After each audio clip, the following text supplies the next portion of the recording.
उपासक, एमिन मन तेमिन भगवान। जैसी तुम्हारी मनोस्थिति वैसी तुम्हें ये सृष्टि दिखाई देगी। अगर तुम्हारा मन भगवदाकार है तो सब भगवान दिखाई देंगे, तुम्हारा मन कामी है तो सब कामी दिखाई देंगे। एमिन मन तेमिन भगवान, जैसा तुम्हारा मन वैसे ही तुम्हें भगवान का अनुभव। जाकी रही भावना जैसी प्रभु मूर्ति देखी तिन तैसी। इसलिए अपनी भावना को सुधारो। भक्ति का फल है भाव शुद्ध हो जाना। निद्रा, तंद्रा, आलस्य, विक्षेप, संशय, ये जिसके जीवन में अधिकायत है उसका सर्वनाश निश्चित हो जाता है। साधना का नींद पर काबू पाओ,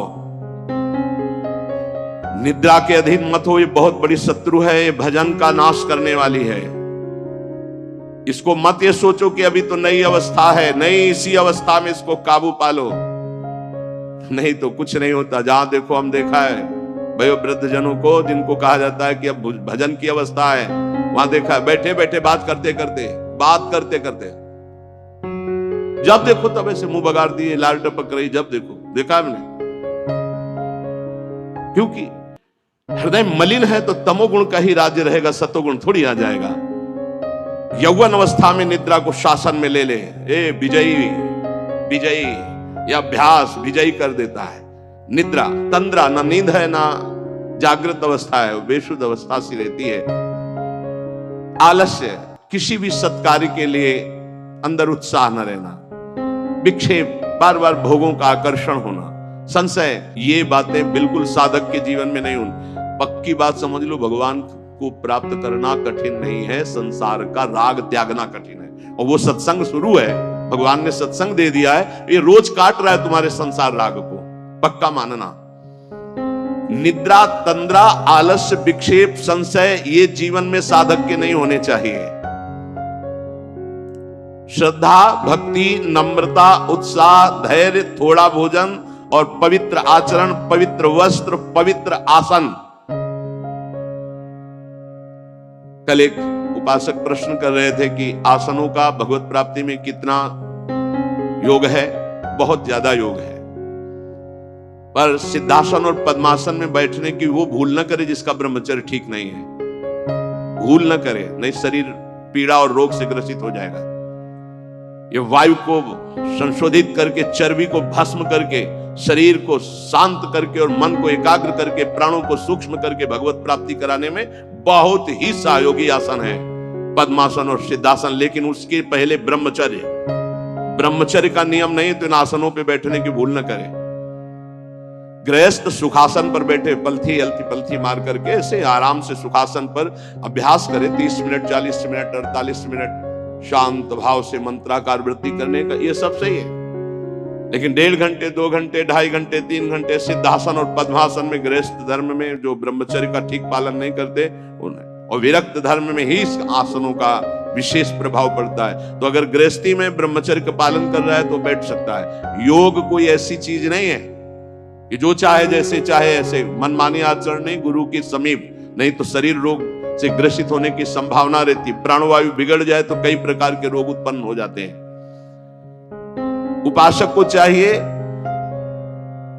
कि आसनों का अवश्य अभ्यास करे। इससे ऊर्ध्वरेता होने में बहुत सहयोग होता है आसनों से, ब्रह्मचर्य का। जैसे आप शांत ऐसे बैठे हैं पद्मासन या सिद्धासन से, अब आपके अंदर वायु बिगड़ेगी, भीषण दर्द शुरू होगा, जांघों में दर्द शुरू होगा, शरीर में विशेष हरकत पैदा होगी, विशेष बिजली दौड़ेगी, एक शक्ति, शांत एकदम, मंत्र में पूरी वृत्ति। अब वो बिजली जो पावर पैदा हो रही, वो आपके सुषुम्ना नाड़ी को, जो सीधी 90 अंश के कोण में साधन में बैठा जाता है, सीधे मेरुदंड, सीधे ऐसे, यहां से नापा जाए तो सीधे ऐसे 90 अंश का, वो ऐसे नहीं होना चाहिए। जितने मिनट, 1.25 घंटा, 1.5 घंटा, 2 घंटा सीधे ऐसे। आज्ञा चक्र पर दृष्टि हो आंतरिक या नासाग्र दृष्टि हो, और उसमें बार बार मंत्र लिखा जा रहा हो, चूक नहीं होनी चाहिए। मंत्र की चूक नहीं, बहुत जल्दी लाभ प्राप्त होता है, पर इसके लिए पूर्ण ब्रह्मचर्य की आवश्यकता है। जरा भी चूक नहीं, जैसा कह रहे वैसा। प्राण सूक्ष्म होने लगेंगे, मन एकाग्र होने लगेगा, शरीर शांत होने लगेगा, चंचलता रहित, पर एक बार पसीना पसीना, एक बार भीषण कष्ट प्रतिदिन, जब तक शून्यावस्था नहीं आती शरीर की, तब तक उस साधक को यही पापों को भस्म करता है। यही आसन उसको दिव्यता प्रदान करते। अब इतनी हीट पैदा होती है उसके अंदर, अगर संयम से नहीं है तो व्यभिचारी बन जाएगा। बहुत ध्यान देने योग्य बात, उस समय उसकी कुंडलनी, उसकी सुषुम्ना नाड़ी, उसकी हर नाड़ी एक्टिव होती है उस गर्मी से, आध्यात्मिक शक्ति से। अगर वो व्यभिचार की जरा भी गलती करेगा तो कुंडलनी की अधोगति हो जाएगी, अधोगति नीचे की तरफ हुई, भारी व्यभिचारी बन जाएगा। ये ऊर्ध्वगामी जीव ही सुषुम्ना मार्ग संचारी, सुषुम्ना मार्ग से संचरण हुआ, आज जीवन के लिए काम रूपी वेदना से मुक्त हो जाएगा। जीव ही ऊर्ध्वरेता ब्रह्मचारी हुआ, संकल्प ही खत्म काम का, नष्ट हो जाएगा। एक ऐसी परमानंदमय स्थिति योगी की, वही सब बिना कुछ किए ये स्वाभाविक हो जाएगा यदि नाम जब श्वास प्रश्वास से किया जाए। ध्यान रखना, एक इतना कठोर और एक इतना सहज। श्वास प्रश्वास पर ध्यान है, हर समय नाम चल रहा है, वो सब बड़े शीतल प्रकृति से जागृत कर देगा। कुंडलनी जागृत हो जाएगी, सुषुम्ना मार्ग संचारी संचरण होने लगेगा। नाम जप में सब सामर्थ्य विराजमान है। ये केवल प्रवचन की बात नहीं कर रहा, अनुभव की बात कह रहा हूं। पूरे शरीर को झकझोर के रख देती जिस समय कुंडलनी जागृत होती, यौगिक क्रियाओं के द्वारा। और नाम के द्वारा जब जागृत होती तो पता ही नहीं चलता कब जागृत हो गई, ये ध्यान रखो। वही नाम से ऐसे सहज में जागृत हो जाती कि उसको पता भी नहीं चलता कि हमारे अंदर कुंडलनी जागृत हो गई क्या, सुषुम्ना मार्ग खुल गया है क्या। खूब नाम में प्रीति, सदाचार पूर्वक आसनों का सेवन, ये तो सदगृहस्थ भी कह सकते। 45 मिनट आप सुखासन पर बैठने का अभ्यास करें। अगर थोड़ा भी परमार्थ पे, कम से कम 24 घंटे में 2 बार आसन में बैठने का तो अभ्यास। सुखासन ऐसे पलथी मारकर ऐसे आराम से, या अर्ध पद्मासन, एक टांग के ऊपर, बाई टांग के ऊपर दाई टांग ऐसे चढ़ा करके आराम से, ये आराम आसन है। जो वयोवृद्ध है थोड़ा कुर्सी या सोफा या जैसे भी बैठो, पर ऐसा नहीं कि एक एक मिनट में इधर उधर, थोड़ा सा शांत बैठने की कोशिश करो। जैसे निरंतर विषयी पुरुष विषय चिंतन करता है तो उसे विषय की आसक्ति प्राप्त हो जाती है, ऐसे भक्त जब भगवान नाम चिंतन करता है तो उसे भगवान में आसक्ति प्राप्त हो जाती है। जैसे विषयी पुरुष विषय चिंतन करता है तो विषयों में आसक्ति हो जाती है जिसमें है ही नहीं कुछ, घृणित स्थानों में आसक्ति हो जाती है। फिर सच्चिदानंद का जब चिंतन होता है तो उसमें आसक्ति हो जाए तो कैसा आनंद होगा। भगवान मेरे समीप हैं, अनुभव हो रहा है। भगवान मेरे को ऐसे 1000 हाथों से ऐसे घेरे हुए हैं। भगवान निश्चय मेरे को स्वीकार कर चुके हैं। ऐसा 3 बातें उपासक को अनुभव होने लगती है जिसकी शरणागति पुष्ट हो गई है। भगवान मेरे समीप है, देखो महापुरुषों के वचन, भगवान सहस्त्रों हाथों से मुझे घेरे हुए हैं, भगवान मुझे स्वीकार कर चुके हैं। ये 3 बातें शरणागत के अंदर आ जाती हैं। देखो आपको अनुभव होता है भगवान मेरे समीप है। अगर नहीं हो रहा तो अभी आपका कोई है, इसीलिए नहीं हो रहा। ये पूज्य श्री राधा बाबा कहते हैं हमारे श्री कृष्ण में एक स्वभाव ऐसा है, वो दूसरिया पसंद नहीं करते। वो जिसको स्वीकार करते हैं उससे अनन्यता की चाह रखते हैं। मौन,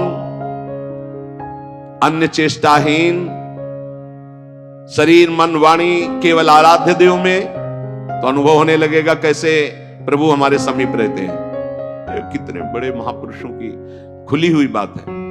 भगवान मेरे समीप हैं, भगवान मुझे शास्त्रों भुजाओं से ढके हुए हैं, मेरी रक्षा कर रहे हैं, भगवान मुझे स्वीकार कर चुके हैं। ऐसा शरणागत को अनुभव होता है। आपको यदि अनुभव नहीं हो रहा तो मौन, सारी चेष्टाएं भगवान के लिए, शरीर मन और वाणी प्रभु के चरणों में समर्पित, तो आपको अनुभव होगा प्रभु मेरे समीप है। अनुभव होता है हर उपासक को। जीवित कैसे रहे, जो भोगों से जीवित है उनकी बात अलग, जो प्रभु से जीवित है उनकी बात। कोई सोच सकता है ये तो विरक्त कर सकता है, गृहस्थ कैसे कर सकता है, तो बोले गृहस्थ संबंधी जितने कार्य वो सब प्रभु को अर्पित करो, नियम से भजन का समय रखो। इतने समय ठाकुर सेवा, इतने समय पाठ, इतने समय भजन, इतने समय ड्यूटी, इतने समय अपने कार्य। समय से सब कार्य, सांसारिक कार्यों को भी समय से करो और भगवत अर्पित करो। जब तक दूसरों से क्रोध करते हो, द्वेष करते हो, कपट रखते हो, स्वार्थ भरा व्यवहार करते हो, अभिमान भरी वाणी बोलते हो और लोक में दूसरों की निंदा करते हो, तब तक हृदय में विद्यमान भगवान होने पर भी तुम ये अनुभव नहीं कर सकते कि वो मेरे समीप हैं। बहुत अमृत में वचन है, पता नहीं आपको कैसे लग रहे हो, बिल्कुल अंदर का ऑपरेशन है। जब तक दूसरों से क्रोध करते हो, द्वेष करते हो, कपट भरा व्यवहार करते हो, स्वार्थ रखते हो, अभिमान भरी बात बोलते हो, दूसरों की निंदा करते हो, तो हृदय में विद्यमान रहने पर भी भगवान का अनुभव नहीं कर सकते कि वो मेरे समीप है। ब्रह्मचर्य में जीवन परम पुरुषार्थ में जीवन होता है। ब्रह्मचर्य ही ब्रह्म की प्राप्ति का मुख्य हेतु होता है। ये मुख्य हेतु होता है। मान लो, जिसके त्यागने में इतना सुख है, उसको रोकने में कितना सुख होगा। मान लो। ये डॉक्टरों की ये बात हमारी समझ में नहीं आती जो ये कहते हैं कि ऐसा करना ठीक है। हमको उन लोगों की बात समझ में नहीं आती जो कहते हैं सर्वनाश का खेल खेलो और तुम स्वस्थ